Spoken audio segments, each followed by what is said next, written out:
নির্বাচন পরবর্তী গণনা কেন্দ্রের নিয়মাবলী সম্পর্কিত সর্বদলীয় বৈঠক করল জেলা পুলিশ ও প্রশাসনের পদস্থ কর্তারা। শনিবার দুপুরে জেলা প্রশাসনিক ভবনে এই বৈঠকে উপস্থিত ছিলেন জেলা শাসক রাজনবীর সিং কাপুর, পুলিশ সুপার অনুপম সিং সহ অন্যান্য পদস্থ কর্তারা। এছাড়াও শাসক ও বিরোধী শিবিরের বিভিন্ন প্রতিনিধিরাও এই বৈঠকে হাজির হয়েছিলেন। সেখানেই মালদার দুটি গণনা কেন্দ্রে প্রবেশের ক্ষেত্রে প্রশাসনিক নিয়মাবলী সম্পর্কিত বিষয়গুলি জানানো হয়। এই বৈঠকের মধ্যেই জয়েন্ট স্ক্রিনে ড্রোনের তোলা ছবি দেখিয়ে গণনা কেন্দ্রের প্রবেশ ও বাহিরের পরিস্থিতির সম্পর্কে বিশদ আলোচনা করা হয়। প্রশাসন সূত্রে জানা গিয়েছে, মালদা কলেজ এবং পলিটেকনিকে দুটি গণনা কেন্দ্র করা হয়েছে। মালদা কলেজে গণনা হবে 5টি বিধানসভা কেন্দ্রের এবং পলিটেকনিকে গণনা হবে 7টি বিধানসভা কেন্দ্রের। সকাল 7টার মধ্যে গণনা কেন্দ্রের নির্দিষ্ট প্রবেশ পথ দিয়েই বিভিন্ন রাজনৈতিক দলের প্রতিনিধিদের ঢুকতে হবে এবং সেখানে নির্বাচন কমিশনের থেকে দেওয়া প্রয়োজনীয় পরিচয়পত্র ও সমস্ত নথি দেখাতে হবে। দুটি জায়গাতেই গণনা কেন্দ্রের আশেপাশে প্রশাসনের পক্ষ থেকে গাড়ি পার্কিং এর ব্যবস্থা করা হয়েছে। এছাড়াও গণনা কেন্দ্রের নির্দিষ্ট জায়গায় থাকবে শৌচালয়ের ব্যবস্থা। মালদা জেলা শাসক এবং পুলিশ সুপার জানিয়েছেন, ফলাফল যাই হোক না কেন গণনা পরবর্তী সমস্ত বিষয়ের ওপর কড়া নজরদারি থাকবে পুলিশ ও প্রশাসনের। কোনো রকম বিশৃঙ্খলা বরদাস্ত করা হবে না। ভোটের ফলাফলের পর কোনো রকম যাতে হিংসা না ছড়ায় সেদিকে কড়া নজরদারি চালাবে জেলা পুলিশের প্রশাসন। সংবাদটি নিবেদন করছেন স্বস্তিলোক উৎসব ভবন, গঙ্গারামপুর, দক্ষিণ দিনাজপুর।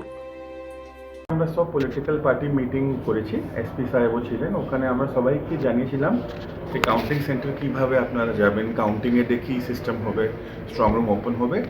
সবাইকে খুব ভালো একটা ড্রোন ভিডিও দেখিয়ে আমরা রিয়েল লাইফ ভিডিও দেখেছি কি কাউন্টিং সেন্টারে কাছাকাছি কোন রাস্তা ওরা নিতে পারবে, সো দ্যাট ওখানে জাম না হয় কাউন্টিংয়ের আগে ওপরে। এখন আমরা সব ভেন্যুতে গিয়ে ক্যান্ডিডেট সঙ্গে একবার স্ট্রং রুম ঘুরছি, সো দ্যাট সবার একটা কনফিডেন্স থাকবে, অ্যাডমিনিস্ট্রেশনের উপরে একটা ট্রাস্ট থাকবে। সর্বোত্তম সুযোগ সুবিধে রয়েছে আতিথেয়তায়।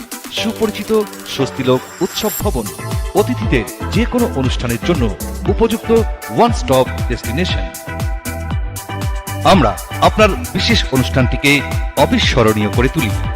স্বস্তিলোক উৎসব ভবন, শিববাড়ি রোড, গঙ্গারামপুর, দক্ষিণ দিনাজপুর। আজকে আমরা ডিএম অফিস পক্ষ থেকে সকল পার্টি রিপ্রেজেন্টেটিভকে ডেকেছিলাম।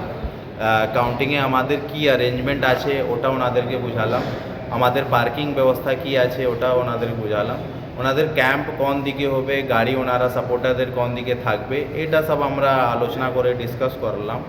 আর ওনাদেরকে আমি এটাই রিকোয়েস্ট করলাম কি রেজাল্ট যাই হোক কিন্তু আমাদের মালদায় শান্তি বজায় রাখবেন ওনারা, আমাদের প্রশাসনকে হেল্প করবেন, সাপোর্টারদেরকে গাইড করবেন।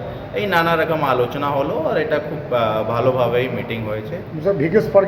গাড়ি পার্কিং থাকবে আর সেকেন্ড যে রথ বাড়ি আছে ওই সাইডে গাড়িগুলো পার্ক থাকবে। আর যদি মালদা পলিটেকনিক কথা বলি তাহলে যে আমাদের কেন্দ্রীয় বিদ্যালয় আছে ওই সাইডে গাড়িগুলো পার্ক থাকবে। আর আপনার যে পিএইচই সাইডে যে মাঠ আছে যদি মানিকচক ওর ওই সাইড থেকে যদি সাপোর্টার আসবে তো গাড়ি বলতে আগামী 4 তারিখ যে আমাদের কাউন্টিং আছে মালদা কলেজ এবং পলিটেকনিক কলেজে, সেখানে গাড়ি ঘোড়া কোথায় থাকবে, পলিটিক্যাল পার্টি তার ডেট কোথায় বসাবে এবং কিভাবে কি করতে হবে, কি কি জিনিস নিয়ে ভেতরে অ্যালাউ করা যাচ্ছে এবং একবার কাউন্টিং এজেন্ট ভেতর ঢুকলে তিনি আর বাইরে বেরোতে পারবেন না, কিভাবে বেরোবেন, এই সমস্ত বিষয় নিয়ে আলোচনা হলো। আমরাও কিছু কিছু বিষয় নিয়ে আমাদের দাবি জানালাম, ওনারা সেইগুলো সিওতে জানাবেন, তারপরে আমাদের একটা সদুত্তর দেবেন। বলছি ড্রোনের নজরদারিতে কী দেখাবে? ড্রোনের নজরদারিতে যে ক্যাম্প অফিসগুলো কোথায় হবে সেটা এসপি সাহেব একটা ড্রোনের মাধ্যমে একটা প্রেজেন্টেশন তৈরি করেছিলেন যে কোথায়। ব্যুরো রিপোর্ট, উত্তর বাংলা সংবাদ।